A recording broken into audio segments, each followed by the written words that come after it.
Hey everyone, welcome back to another episode of Writing Wednesdays. Let's have a look at the question in front of us.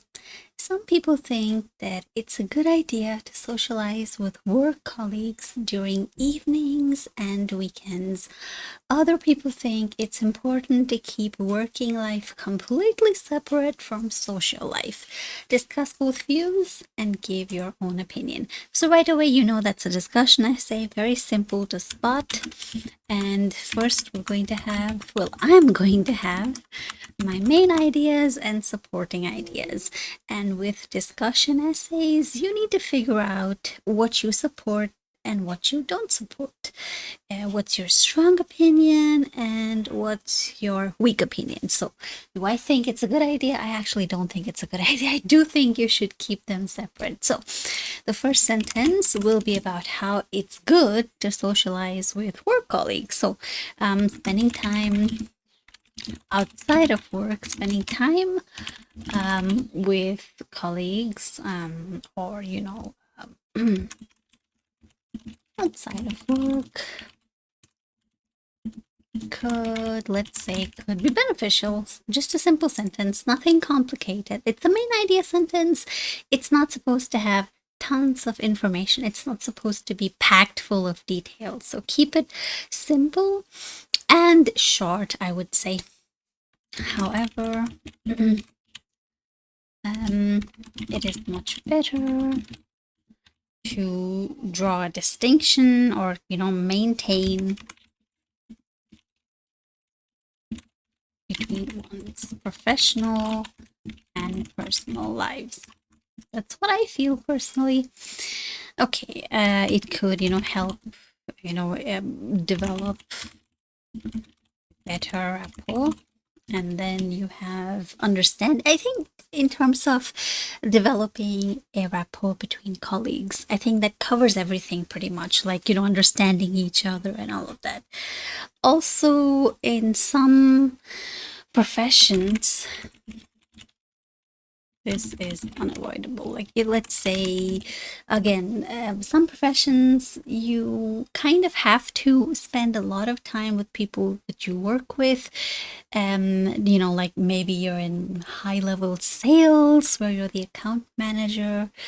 It's unavoidable. So you really don't have an option. If you want to climb up the corporate ladder, you have to do these things. Otherwise, well, you are not going to last very long.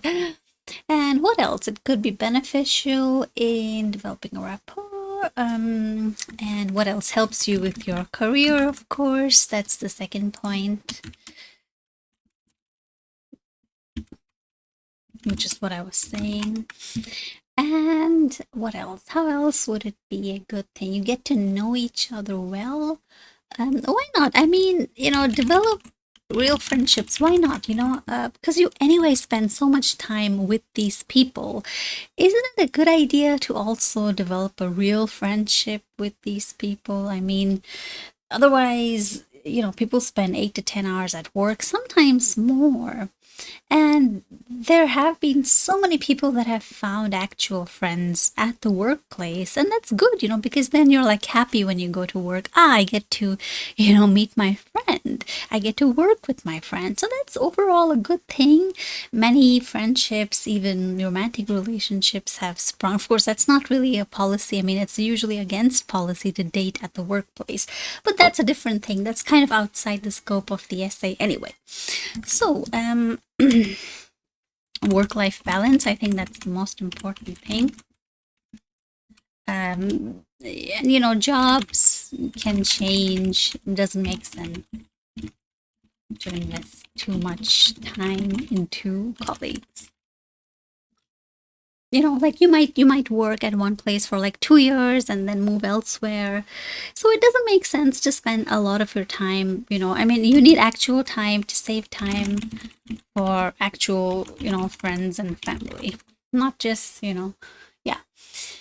Because your personal life and your, the kind of, how do I put it? We have certain things that we might not do or say at the workplace, right? So, yeah, you have a public image and you have a private image. for most people, that's the case. Okay. So that's that. Save quality time for actual friends and family that are, going to be with you for like a long time instead of these temporary colleagues. So the topic is socializing, and you're going to write a sentence about socializing. Let's see, what can I say about socializing? Maybe I can say something. Let's say, okay.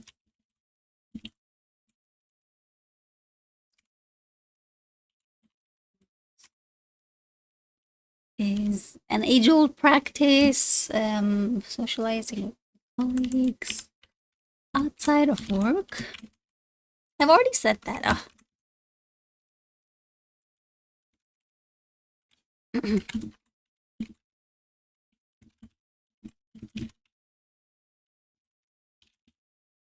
Especially in some professions.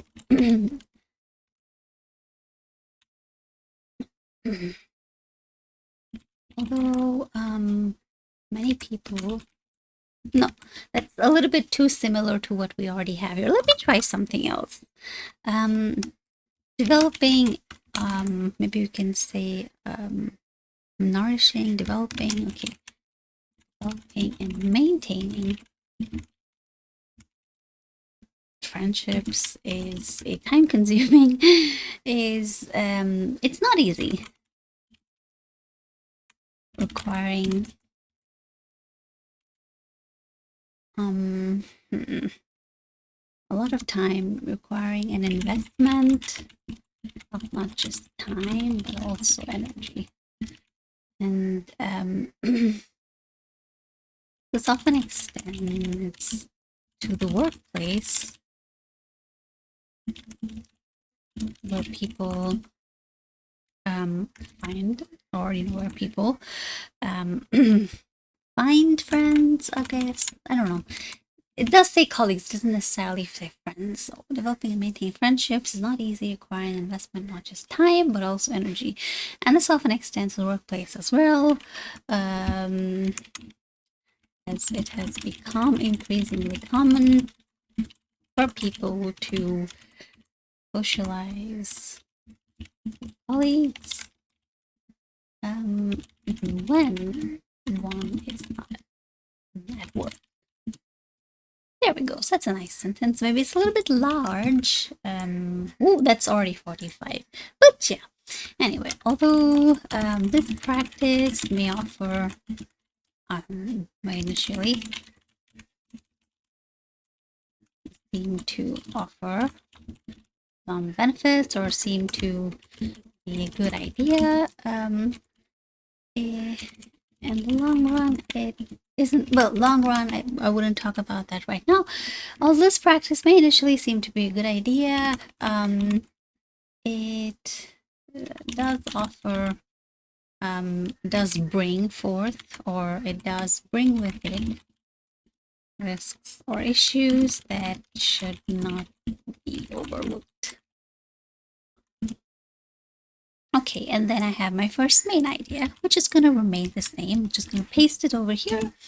Better rapport and reliable, develop real friendships. I guess this, would be number one, because that's kind of why people would spend time with their colleagues in the first place, right? It would be beneficial. In fact, in some professions, this is actually unavoidable. In some professions, such as in sales or, well, let's say, what else? Sales, and you also have in the in the startup industry, because you have to know people. This is actually unavoidable, as it is important to know the people that one works with.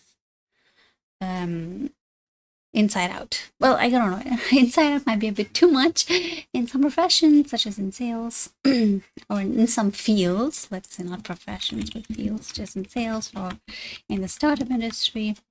It's actually unavoidable as it becomes not just important but crucial to know the people, that one works with on a daily basis in order to ensure one's success at work. And then, of course, as a natural consequence of spending time with people, you also develop a better rapport with them. This leads to, such people forming a better rapport with each other. With each other, which causes them to work efficiently and harmoniously with each other and avoid conflicts and misunderstandings, which can be devastating for workplace productivity and just smoothness in general. But I've already written harmony, productivity and harmony. Okay, I've already written harmoniously. Okay, so I don't need to do that.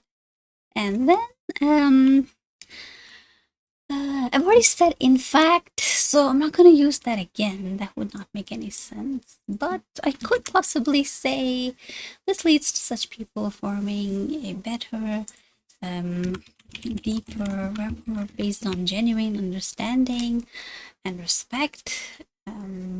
That's gonna be too many words. Causes them to work efficiently. Conflicts and misunderstandings, plural, which can be devastating for workplace, and which could weak modal verbs only. And the last one, develop real friendships. It is also not uncommon for people to develop real friendships with each other.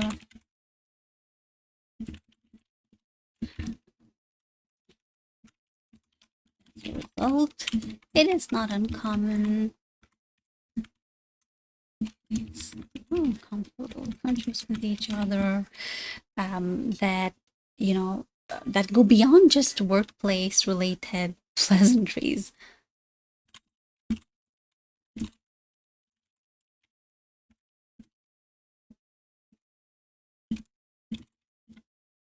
To form a relationship based on genuine interest, a genuine interest in the other person, or mutual interest and hobbies or something like that, mutual interest and a genuine appreciation of the other person's company.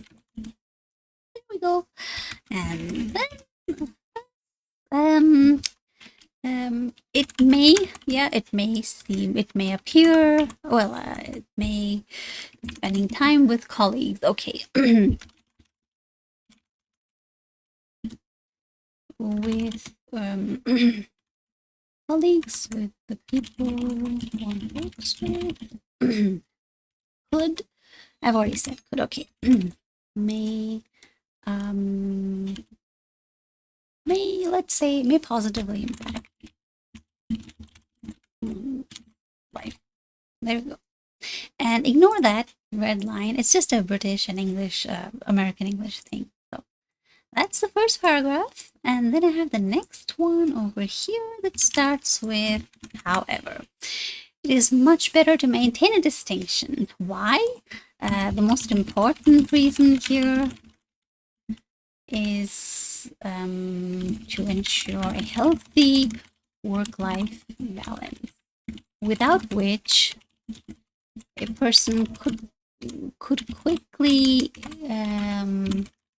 be headed toward burnout, which can be difficult to recover from. Work-life balance and ensure enough time away from dealing with work work-related issues and topics. Right? If you're just talking shop all the time, work, work, work, you do your 9 to 5, and then again you spend time. And of course, naturally, if you're spending time with the people you work with, these topics will come up. So you're just work, work, work mode, and you don't get enough time to relax and truly disconnect from work.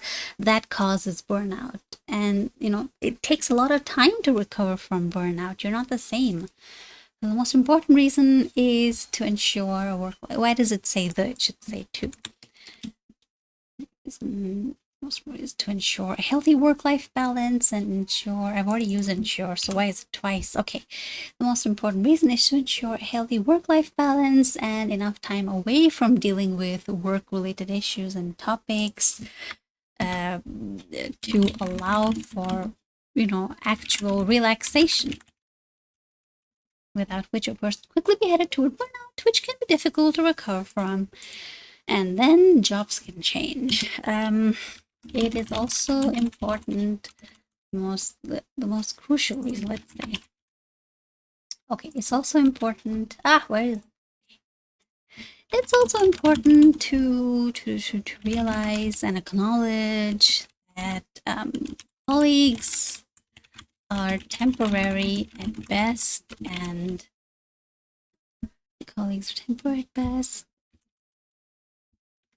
and not lifelong friends, since people often change every few years. So an investment of one's limited time and energy into such temporal relationships is not very wise. And it's not very smart. I mean, they're just gonna go. You're not gonna, they're not sticking around for you for the rest of your life, right?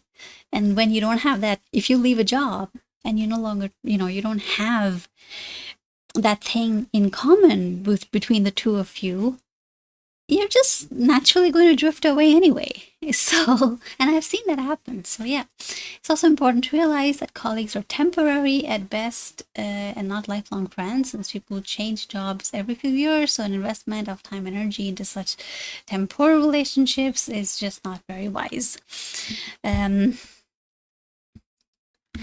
Instead, it is better to save one's resources, right? For friends and family with whom one can spend quality time and and build lasting, often lifelong relationships that would improve one's quality of life. There we go. And then also I need a final sentence. And therefore, a distinction, or there should be, people ought to maintain a separation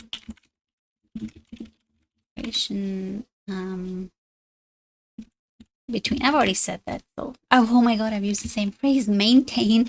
Let's say, okay, people ought to separate their personal, work life from their personal life. They ought to keep their personal lives separate. Simple. Why complicate things? And then, in conclusion, it is evident that although spending time with workplace, well, not really friends, but okay, workmates, work colleagues could, help in a few ways, help in some ways, it is ultimately a better idea to clearly demarcate. What did I say? Maintain a distinction, maintain a separation, something like that. Demarcate or clearly, it's ultimately a better idea to avoid spending time outside of work with such people. There we go. Spending additional time outside of work, socializing with such people. And then, if people blur the lines between their personal and professional lives, they would end up not being able to do justice to either. Right? If all your life is just a mix of work and your personal life will struggle, your work life will also struggle. So it's better, again, that's just my opinion, to keep them separate. So there's your entire essay from scratch. This is your introduction. You can pause the screen to read it. That's body paragraph 1. It's the second body paragraph. And then you have the conclusion. There we go. So that's the whole thing right there. Let's also have a look at the total word count. This is 402, which is, of course, the average test taker will write probably 280 to 300. So, of course, if you watched any of my videos, you know I write a lot more generally, and it's only been 21 something minutes. Technically, if this was the exam, I would still have 19 minutes, and I would probably what I would do is I would just go over my entire essay and just see, okay, what can I change? What can I improve? Word choice, grammar, can I add something nicer? Stuff like that. But yeah, I just want to show you that it's possible to write a great essay without needing too much time, without needing unique ideas. And I hope that you got something out of this video. And if you liked it, please don't forget to click on like, share the video with people that you know are preparing for the exam. And in case you've got any feedback or suggestions or questions, just leave a comment down below and I'll respond to you as soon as possible. Well, until then, I'll see you in the next video. Don't forget to check out our speaking videos as well. And we have tons of other writing videos. All right then, bye-bye.